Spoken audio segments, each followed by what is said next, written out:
जितनी दफ़ा इस महादेश भारत का मरसिया पढ़ाया गया, उतनी दफ़ा ये मौत को नए सिरे से समझकर जिंदा हुआ है।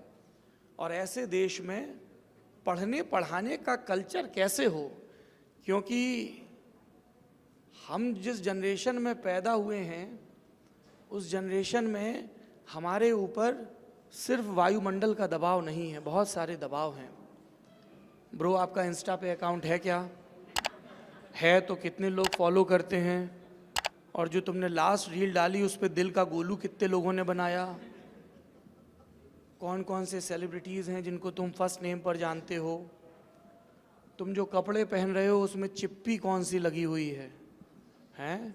रिबॉक है कि रिबूक है?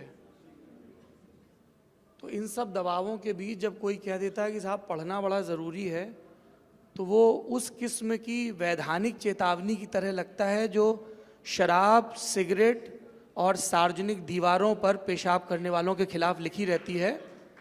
पर वो लिखी ही है, वो हमारी आदत में शुमार हो गई है ना। अब फ़र्क नहीं पड़ता किसी को, या फ़र्क पड़ता है पर हम सब बोलने में इतने व्यस्त हैं कि कोई किसी को सुन नहीं रहा है। सबको बोलना है, बहुत बोलना है, सबकी पीर पर्वत सी है और सबको लग रहा है कि ये पिघल ही गई है, भले ही भूगोल की किताब में दर्ज ना हुई हो, पर ये ज्वालामुखी फट गया है।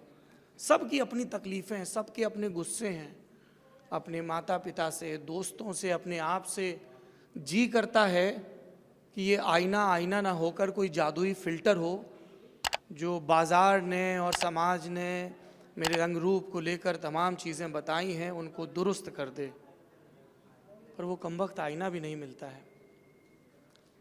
फिर एक रोज़ याद आता है कि इस एक रोज़ के कुछ एक दशक पहले पट्टी लेकर पाठशाला गए थे।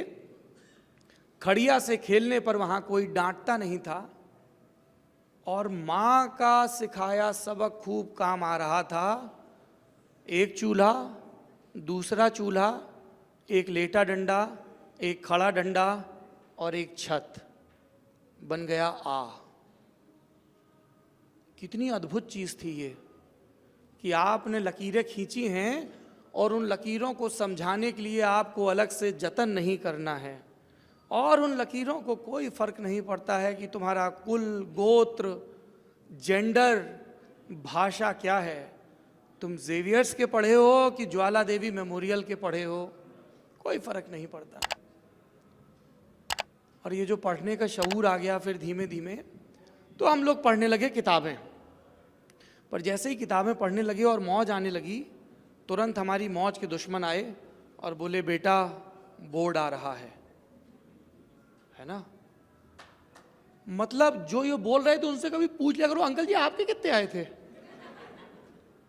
नहीं पूछना चाहिए। बदतमीजी कभी भी एक्सेप्टेबल नहीं होनी चाहिए।